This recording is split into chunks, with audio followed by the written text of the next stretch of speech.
ఈ jelly cake చేయడం చాలా సింపుల్. టైం ఎక్కువ తీసుకోదు. అండ్ ఇంగ్రీడియెంట్స్ కూడా ఎక్కువ అవసరం లేదు.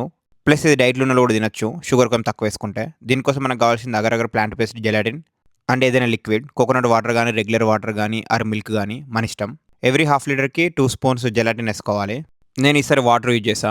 ఫస్ట్ కోల్డ్ వాటర్‌లో ఏసి ఇలా బాగా మిక్స్ చేసుకుంటూ తిప్పాలి. ఇది మొత్తం మెల్ట్ అయ్యేదాకా.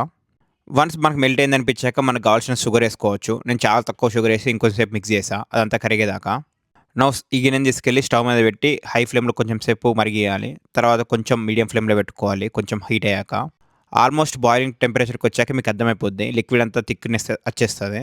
అప్పుడు దీన్ని మనకు కావాల్సిన గిన్నెలోకి తీసుకొని దాంట్లో ఫ్రూట్స్ గానీ, కొబ్బరి గానీ మనకు కావాల్సిన మిక్స్ ఏసుకోవచ్చు. ఇది స్లోగా గట్టిగా అయిపోతా ఉంటది. ఒక 10, 15 మినిట్స్‌లో టోటల్‌గా సాలిడ్‌గా మారిపోద్ది. వన్స్ సాలిడ్‌గా మారిపోయినాక మనం ఫ్రిడ్జ్‌లో పెట్టుకొని మనకు కావాల్సినప్పుడు తీసుకొని తినడమే. అండ్ ఇది బౌల్స్‌కి కూడా ఏమి అంటుకోదు. మనం ఫ్లిప్ చేస్తే ఇట్లా బయటకొచ్చేస్తది. దాన్ని కేక్‌లా కట్ చేసుకొని కూడా తినొచ్చు. మనం మిల్క్‌లో ఏసుకోవచ్చు. కోకోనట్ వాటర్‌లో కూడా ఏసుకోవచ్చు. అండ్ రెగ్యులర్ జెలటిన్‌లో పోర్క్ ఉంటది. ప్లాంట్ బేస్డ్ జెలటిన్ తీసుకోండి. రెసిపీ నచ్చితే ప్లీజ్ సబ్స్క్రైబ్. ఫిర్ మిలేంగే. బాయ్.